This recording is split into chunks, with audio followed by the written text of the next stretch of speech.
Hetepu, assalamu alaikum, namaste, haru nefer. This is Kasak Ma'a Keparu here with another broadcast for you. And today I want to talk to you about the secret of the pyramids revealed. So I'm going to talk a little about that, get into some details about my perspective on all of that.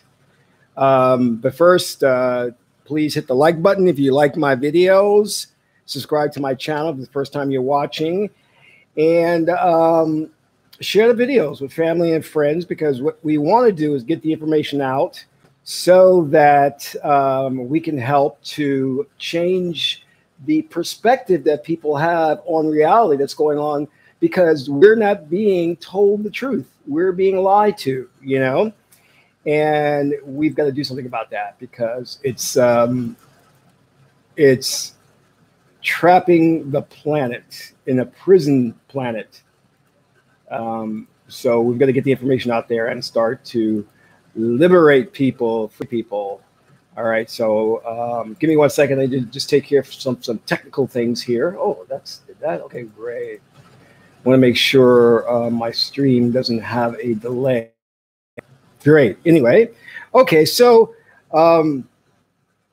and as always, if you get the opportunity and you're in a good position to please donate, it helps me to write more ebooks and come up with some really great stuff for you guys. I'm always doing research, and while I'm on that topic, I want to let you know that I just released my new ebook called The True Cause of Slavery. You can get it in the link in the description box. You can download it.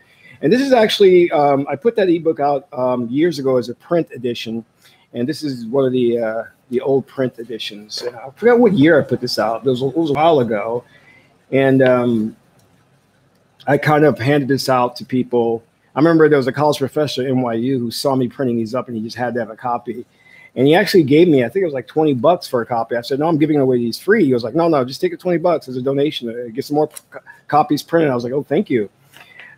So this really dives into what happened in history, the true cause of slavery, where racism came from, and you will find that it has an occult origin. All right. And I'm going to talk about how we failed to realize that a lot of things that happened were using occult magic and means to bring them into manifestation. Very important for us to understand that, because we have problems in understanding history. All right. So let's get into this about the pyramids. I remember years ago, I was studying the Kemetic way of life and Egyptology, and I was learning from various different professors, and one of them was Dr. Ben Jamakian, and really good professor. He's unfortunately he's no longer with us. And I remember sitting in the classrooms and learning about that. One of the things he said was that the pyramid was like a burial tomb. That's basically all it was, and that did not resonate with me. And as I learned more from him, as I studied, I began to realize that these guys were teaching it wrong, you know, but no one wanted to hear that, because, you know, hey, who's this young guy to criticize, you know, these elders? And I always kept coming back to that theme. They're teaching it wrong. They're teaching it wrong. And I was learning from a lot of the great so-called scholars, you know. But because, you know, I lived in ancient Egypt, I've been reincarnated many, many times, the information knowledge is intuitive to me. So I knew something was not right. And I kept trying to tell people, which is why I came out with these ebooks, and I was writing things, putting forth my theory. And it didn't make sense that the pyramids, massive as they are, would be created just to be a burial tomb for a pharaoh. Mind you, they never found any mummies in those pyramids. And I said, what a waste of the nation's resources, you know, and their efforts to build these three monumental feats of engineering just to house one or two individuals. That makes no sense whatsoever. And you would have to be supremely egotistical as a pharaoh to build this monument just for you. And coming from an African collective cooperation, because, you know, we're right brain thinkers, and we think about the community, and we're not individualistic as Western society preaches about individualism that comes from the left brain. We don't think that way in terms of the individual efforts. We think in terms of the community, as you hear the saying, and Hillary Clinton made kind of famous, it takes a village to raise a child. We thought about communal and cooperative collective efforts. So I don't see that the ancient Kemetic people would spend all that time and resources to build the pyramids to house one pharaoh during his death. Makes no sense. All right.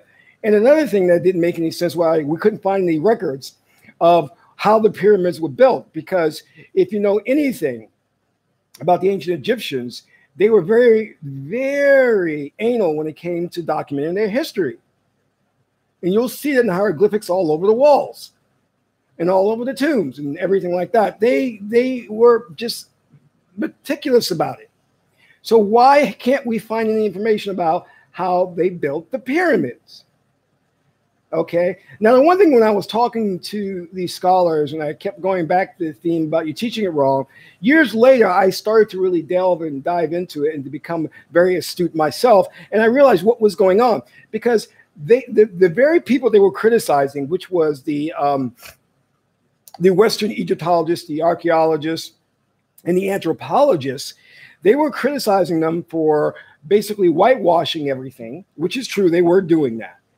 But then they would go around and teach in the very same linear left brain way that these Western scholars would teach. For example, Wallace Budge, they criticized him, but then they would teach in the same manner. What do I mean by that? You will not understand the Egyptian culture, their science, who they were, by understanding one discipline of science. Meaning, if you try to understand them by using archaeology or using just anthropology, you'll miss the boat. You won't get it, because they had a unified approach to the universe, meaning that what they did encompassed many, many disciplines. It encompassed astrology. It encompassed mathematics. It encompassed so-called religion, spirituality. It encompassed the study of geography, and everything was a mixture to form this Gestalt idea, or this Gestalt science. Okay? That's how they thought, and that's how they were able to build their civilization to be one of the most moral civilizations on the planet. And we're going to take this a step further. An African shaman said, to understand the ancient people of antiquity, you have to almost invent a new science. You're not going to understand them. So if you are a Egyptologist and you're going to Egypt and trying to really understand them, you're not adequately equipped to understand them, because you only know one linear discipline or left brain discipline. And then what they do is they come and they teach it in the form of documenting, cataloging, labeling left brain, and just say, well, this is the cartouche. This means water. And they're not getting it. When the ancient Egyptians didn't think that way in terms of facts and dates, they thought in analogical thinking. Do you understand what I mean? So to dissect their civilization and really understand it, you have to now start to study many different disciplines and then integrate them to synthesize them into a new type of science. I don't even want to use the term science, but that's what you have to do. So when I saw these other scholars coming along, like Dr. Ben Jamakinen, and he is a great scholar, but he was wrong to say that it was a tomb. No, it wasn't a tomb. Who would do that? No one would spend that much time, money, resources for one person to bury them in a massive monument. This is why we have to understand, for example, many people look at ancient cultures and say, well, they were not patriarchal, they were matrilineal, or they were matriarchy. You don't understand that the ancient people didn't think in that way. They didn't think in feminism terms. They didn't think of things like that. They thought in a cosmological way. Cosmologics is not about equality. Cosmologic assigns a value and a place to everything. So they would see the pharaoh and his queen sitting side by side and say, see, they were equal. No, they were not equal. Osir and Aset are not equal. If you look at the tree of life, they're each assigned a place and a value because they have specific, the male energy, the female energy has specific functions, specific form and function. We're too Western in our thinking, which is why we can never understand what our ancestors were trying to do. One Egyptologist, I forgot her name, she says, oh, the ancient Egyptians treated women poorly. Where did you get that from? You get that from the Western feminist mindset because you think that the women were subjugated. They were not. If someone comes and tells me, Kassan, you are Piscean, your sign is water, you're better at going with the flow, you're not made for assertive, aggressive fields like a police officer, like a martial arts fighter. Was that MMA? Mixed martial arts? You're not good at that. You're water. You don't have fire in your sign. So does that mean that I'm being oppressed? That I'm subjugated? That I'm relegated? No, it doesn't. It means that they're saying that there's a place for me, and if I operate according to my energy, I will be successful. If I go out of that place and operate out of those confines of the parameters set for me, I won't be successful, and I will disturb the natural order of ma'at and the balance.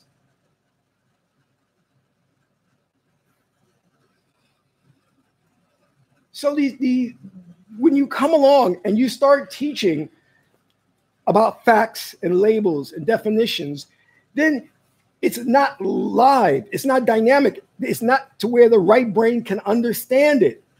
And therefore, you have now diminished the value and the meaning of what the ancients were trying to do. Now you don't understand it.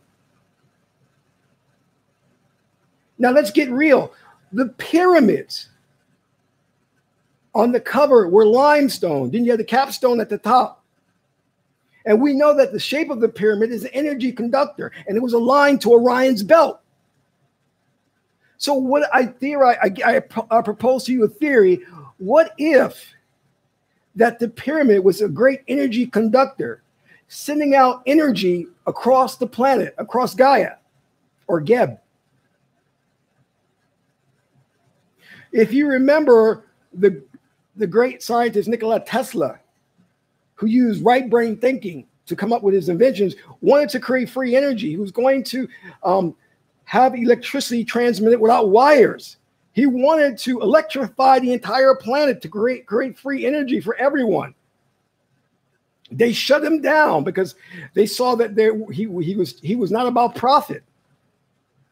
And let me tell you something. That's one of our problems now. Every time I go into any circle of so-called esteemed men, the first thing they want to talk about is either rap, and the other thing is sports. And I tell them, listen, I'm not here to talk about rap. You see, we get into Cardi B and Kanye West when we should be talking about Benjamin Banneker, Nikola Tesla, Einstein. We should be talking about these people. But we're so programmed and distracted in this society that somehow or another, the conversation always goes to, these pipe icons. And just look at YouTube and Facebook. That's all we talk about. But you start saying things like, do you know about Benjamin Banneker? No one has a clue. No one has a clue. Do you know about Nikola Tesla? No one has a clue. We are now starting to understand history in a very, very different way from an integrated brain approach. And a lot of the Western scholars are taking it upon themselves to lead the way in this because they're now realizing they were wrong. in their approach, which is why you need to take your kids out this Western school system. It's corrupt. It's backwards. It's not only is it lying, it's teaching things by dividing and creating specific subject matters of discipline that have no relation to the other. That's not the way you're supposed to learn. You're supposed to be learning integrated, how each subject is related to the other, because they are. Quantum mechanics teaches us about quantum entanglement, meaning that everything is connected in a way through the waves. We're discovering this. Our ancient ancestors knew that all the disciplines were connected. And by teaching one discipline, you learn many disciplines. But we're the only stupid ones who have to go to school for different subject matters. Now, there's a time and a place for that. Yes, you can have different subject matters. Even the ancient Kemetic people understood this because they're different hemispheres of the brain. There's three ways of thinking. There's left brain way of thinking, there's right brain way of thinking, and there's integrated or whole brain way of thinking, which is why they created three forms of writing: hieratic, demonic, and hieroglyphic. Now, going back to what I was saying, that the pyramids were an energy conductor for the planet. Now, what history is starting to understand is that when they look at other civilizations, they're finding that, wait a minute, there are pyramids all over the planet, built in a very similar structure to the first step pyramid in Egypt and the Great Pyramid in Giza. But they're trying to figure out, well, how do these other civilizations know how to build the pyramids in this very similar way? And why is it that when we travel, we're finding these pyramids in Mexico, China, Indonesia, Iraq, Cambodia, Iran, Sudan? How is that possible? What connected all these civilizations to where they knew how to build pyramids? And my answer to that is Hermes Trismegistus, meaning Hermes thrice great, translated to Tahuti, the. If you understand Hermes Trismegistus or Tahuti, then you understand the emerald tablets can be found in the ether, or the Akashic records. If you can go into the right brain meditated state, you can access the Akashic records and pull down wisdom and knowledge. So the pyramids were conductors transmitting information, knowledge through the ether so that others across the planet can pick it up psychically. And this is what I talk about in The True Cause of Slavery when I hint on the 100 monkey principle, how when things reach a critical mass, information is transmitted psychically. This is why you cannot understand high science by creating separate disciplines. This is why these nincompoop Western scholars go into ancient civilizations and don't understand them. An archaeologist will not understand these other civilizations because he or she is not schooled in the many different disciplines necessary to understand these civilizations. My case in point, look at the Bible, authorized by King James, a pedophile.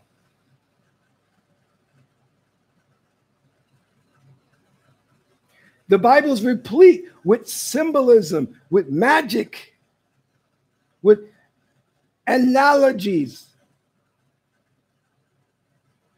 It is both wide and deep in its meaning.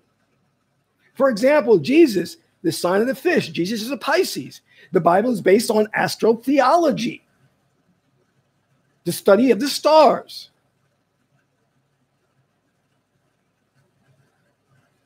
Set, Isis, Virgo the Virgin.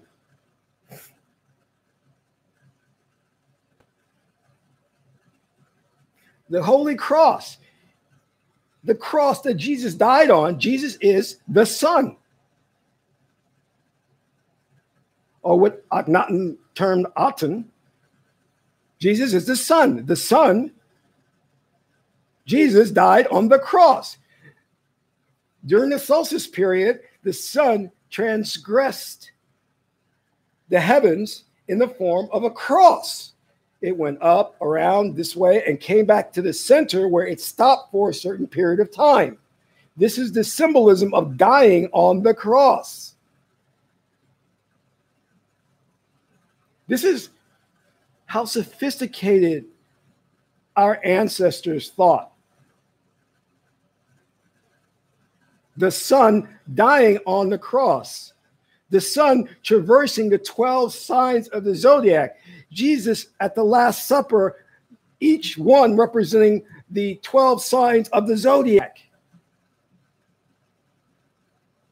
But if you don't understand astrology and metaphysics, you will not understand the Bible. This is why these Christian ministers are deaf, dumb, and blind. They actually think it's a history book. So what do? They teach from the left brain perspective, dates, events, labels, and definitions.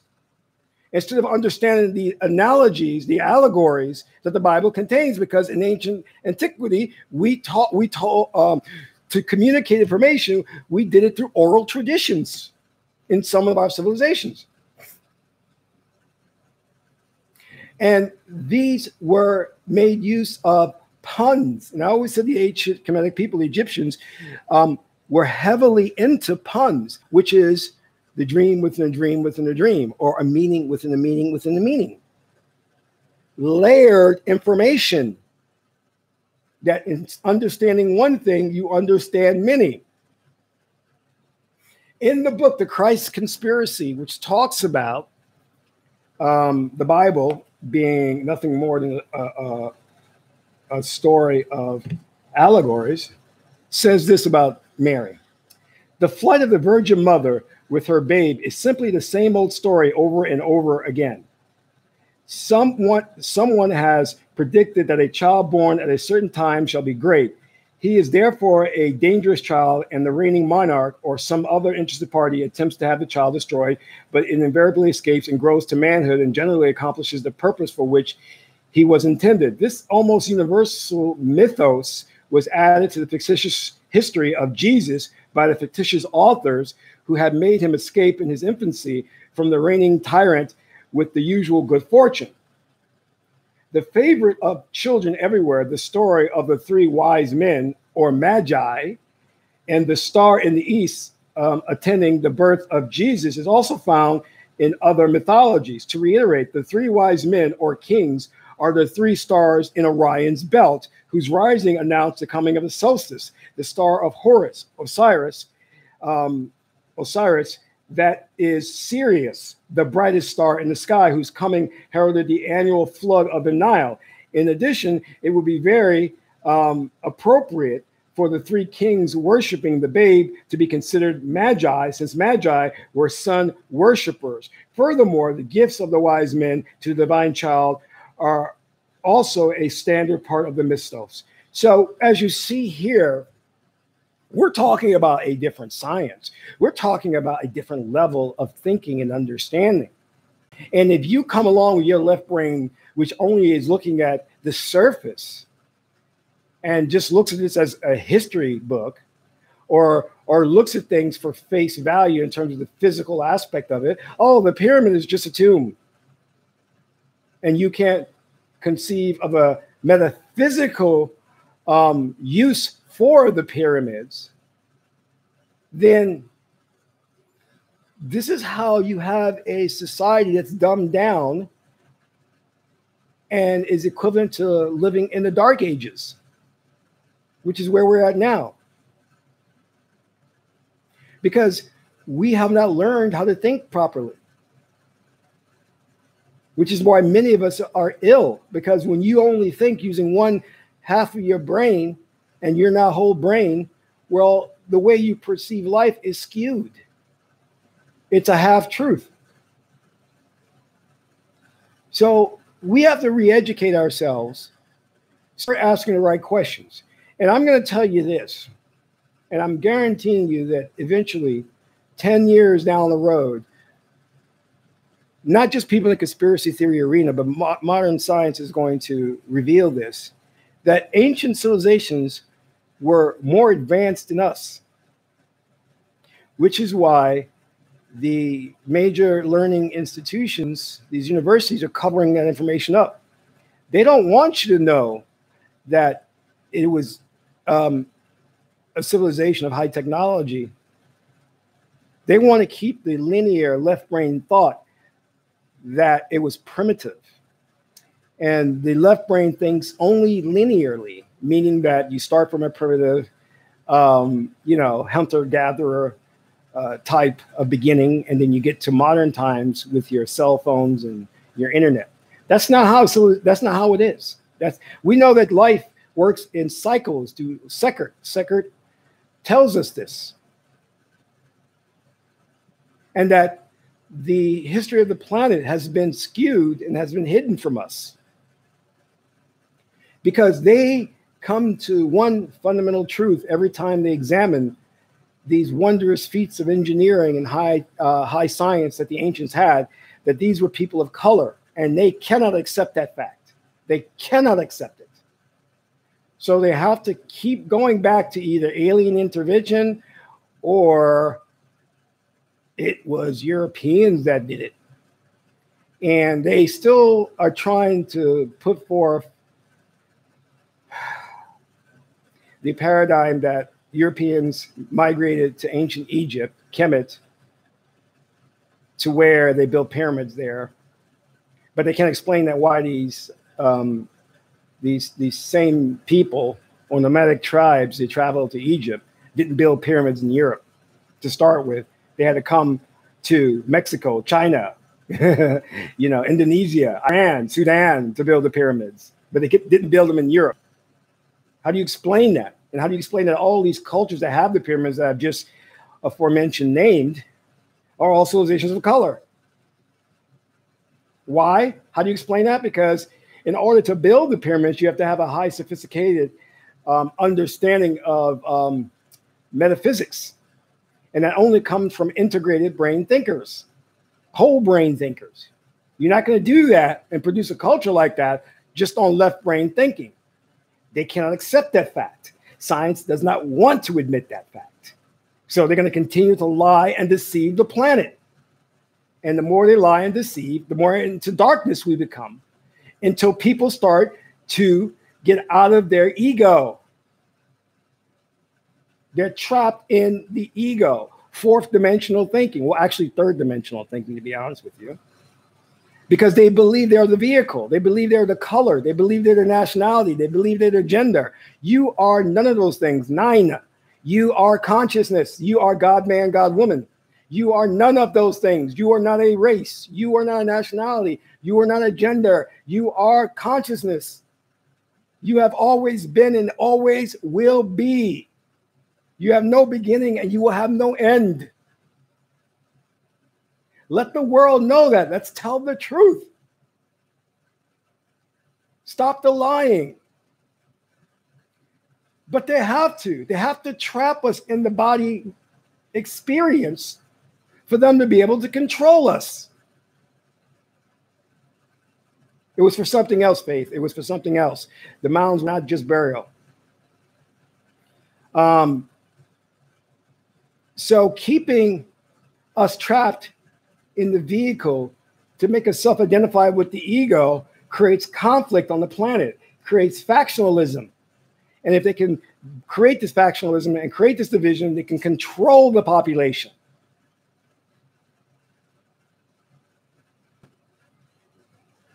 This is why I'm a proponent of non-traditional study, looking at everything from a whole brain perspective.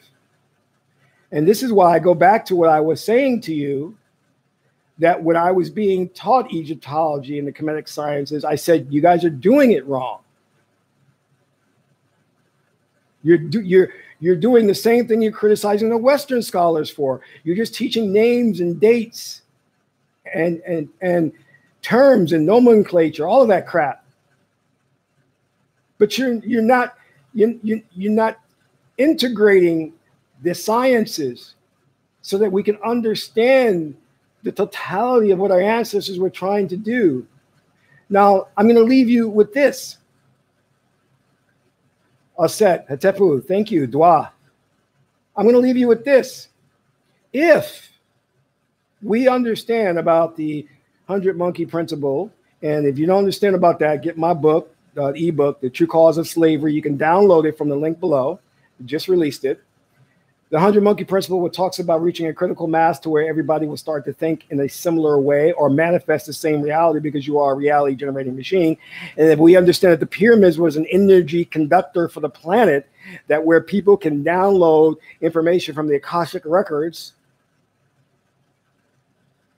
so then there's no record of how the pyramids were built because somebody is hiding that information. No one knows what the pyramids were really for, because if it was true that it was an energy conductor to be a type of internet, such as the legend of Hermes Trismegistus about the emerald tablets being up in the ether, and that you have to have the proper cow or words of power to enter and access the gates to get the information. So if that is so, that these pyramids are transmitting information to the ether, they could also transmit reality, right?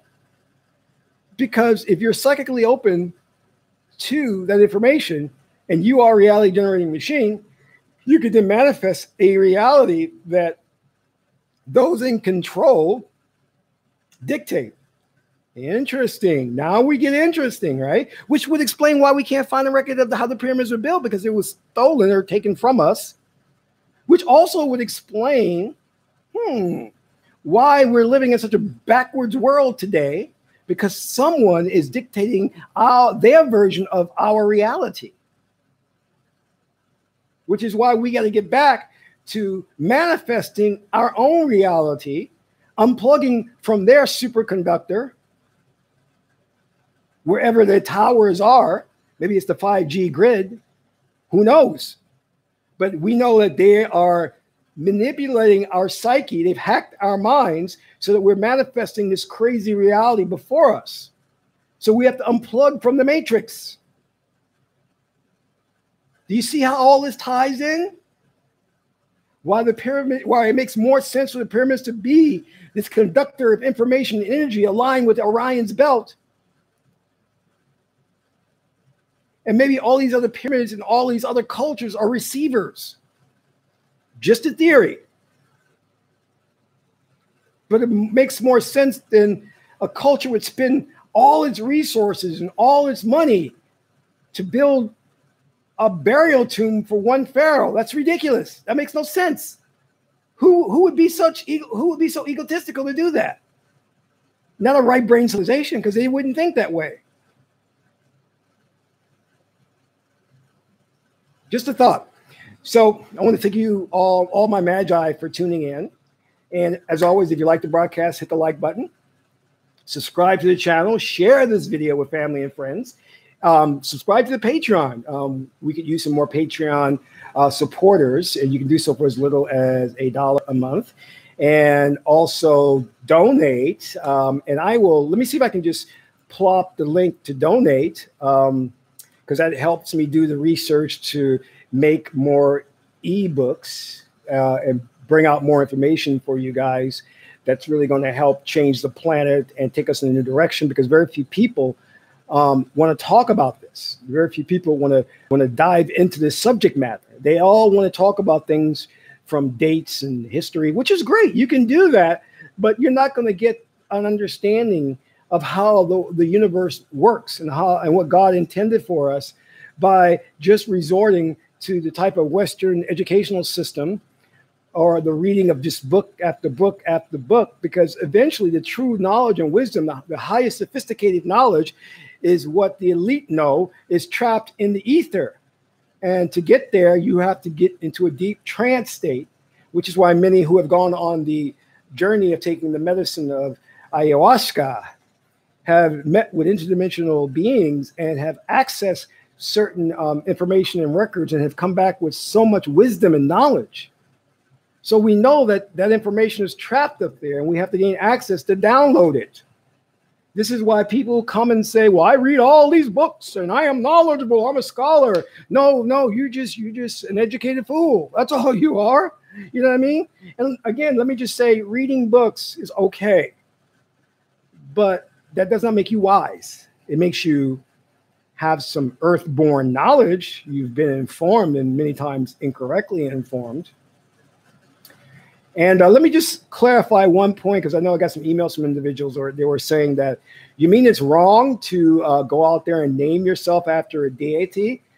I'm not saying it's wrong for you to find a deity that you resonate with and to call yourself after that deity. So if I am admirer of Ptah or Imhotep, there's nothing wrong with me calling myself Imhotep or Ptah. Okay, nothing wrong with that at all. But when it becomes wrong is if you claim to be a scholar or a teacher and you're going around teaching, then you have to say to yourself that I have to get into an initiation and do this the right way, meaning that I have to now go to an oracle or go to a priest or priestess to get my name. Because if I'm going to be teaching the masses, I have to make sure that I am the perfect representation of how things should be done. You know what I mean? And you shouldn't be doing things in the incorrect way. All right. And so I just want to clarify that for those who, you know, just say, oh, I'm taking on this name, I'm taking on that name. It's okay. There's nothing wrong with that. It's cool. I'm referring to those who claim to be scholars. That's who my criticism of. You know, and the example I gave is you know, the guy who was trying to criticize me, claiming to be a scholar in Kemetic science. And I said, well, if you're a so-called scholar, how come your name is of a female deity? That's the wrong energy for you. And did you get your name through an initiation process? No, you didn't. So you're not a scholar. You know what I'm saying? So that's what I meant by that. So I just want to clarify that point. So I don't want anybody feeling bad because they're going out there and they're getting a name or deity. Please do so. I think that's great. That's better than calling yourself Tom, John, and Harry, and Dick, and Smith. Definitely find a deity that you feel comfortable with and you feel close to, because most times if you do, that energy may be right and suited for you. But eventually down the line, if you can find a priest or priestesses, try to have them do a oracle reading or go into trance and see what the ancestors want you, what name they want for you. That's better, because that energy will be more suited for you. Because when you call that person's energy or that name, it's supposed to reinforce their destiny. Like my name is Kasank Ma'a, which is Ma'at, and the oracle said my destiny is to live truth. So when you're saying Kasank Ma'a, you're saying it's an energy that's feeding me and helping my spirit to grow. Which is why in the ancient Kemetic tradition, you'll hear that Ma'at is is the daughter of Ra. And that's a big allegory, meaning to live truth, you must have Ra energy. Because when you get to the crossroads between doing the right thing and doing the wrong thing, you got to have that Chi Ra energy to push yourself to live truth. Because there's a lot of temptation and you become weak. And you don't want to be weak. You want to be strong in your Chi Kundalini energy, which is why Ma'at is the daughter of Ra. See the analogy, the symbolism there. Okay? So Kemetic religion is beautiful. So anyway, I want to thank you guys for tuning in. To all my Magi, thank you for having a great conversation in the chat room. And until our next broadcast, this is Kasank Ma Keperu, son of Ma'at and Amun Ra.